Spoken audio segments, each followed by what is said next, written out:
नमस्कार, देश से देख रहे हैं आप। जिस प्रकार से कल कानपुर में एक दुखद घटना घटित हुई थी, जहां पर 4 साल की एक बच्ची जिसकी टॉफी खाने से दर्दनाक मौत हो गई थी, और अभी फर्रुखाबाद जनपद में भी हाल फिलहाल में ऐसा ही कुछ देखने को मिला था, जहां पर एक प्राथमिक विद्यालय में बच्चा गुब्बारा फुला रहा था और उसी दौरान जो गुब्बारा है वो पेट में चला गया था और उसकी भी मौत हो गई थी। ऐसे में आज हम बात करेंगे कमालगंज के प्रभारी चिकित्सा अधिकारी डॉक्टर अजय कुमार से। उनसे जानने का प्रयास करेंगे कि आखिर बच्चों को किन सावधानियों का जो ध्यान है वो रखना चाहिए, परिजनों को किस प्रकार से ध्यान रखना चाहिए कि क्या कुछ परिजन जो है वो कर सकते हैं ऐसे में हादसा टालने के लिए।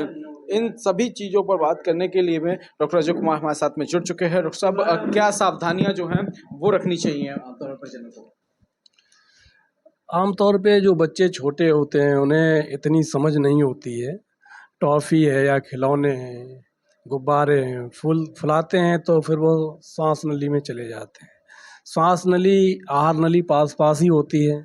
आहार नली में चले जाते तो ज़्यादा दिक्कत नहीं होती, सिक्का-इक्का आहार नली में चला जाता कोई दिक्कत नहीं होती। जब श्वास नली में यदि कोई चीज़ जाती है तो सांस लेने में कठिनाई होती है, जिसके बच्चे को शीघ्र ही दिक्कत होने लगती है और यहाँ तक कि मौत की भी संभावना हो जाती है।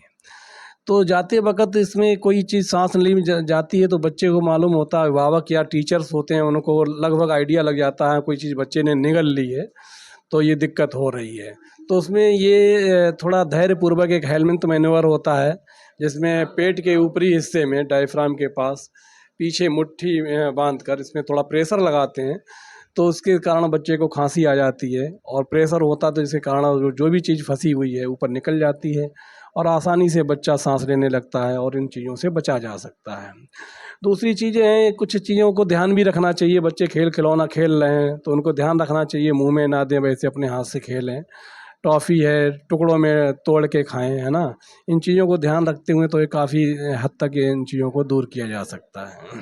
बिल्कुल, जिस प्रकार से आम भाषा में हम समझ सकते हैं कि कह सकते हैं कि जैसा कि बताया गया है डॉक्टर साहब के द्वारा कि पेट का लगभग, डॉक्टर साहब अगर देखेंगे लगभग पेट का ये जो हिस्सा है, इस हिस्से को दबाना होता है। कहाँ कहाँ पर क्या? ऊपरी हिस्सा है, ऊपरी हिस्सा है। ऊपरी हिस्सा है। ये डायफ्राम के पास जो जहाँ की ये हमारी पसलियाँ ख़त्म होती हैं हिंदी में, उसके जस्ट नीचे मुट्ठी बांध के इस तरह दबाना होता है पीछे से, तो इस तरह प्रेशर पड़ के और ये चीज़ें निकल जाती हैं। खांसी होती है तो निकल जाती हैं चीज़ें। बिल्कुल, निश्चित तौर पर ये देखने वाली बात है कि परिजन बिल्कुल भी लापरवाही जो है वो ना बरतें, और अगर इस प्रकार की कहीं ना कहीं दिक्कतें आती हैं तो जैसा कि डॉक्टर साहब ने बताया है उस प्रकार से आप करके और एक बड़ा हादसा होने से बचा सकते हैं।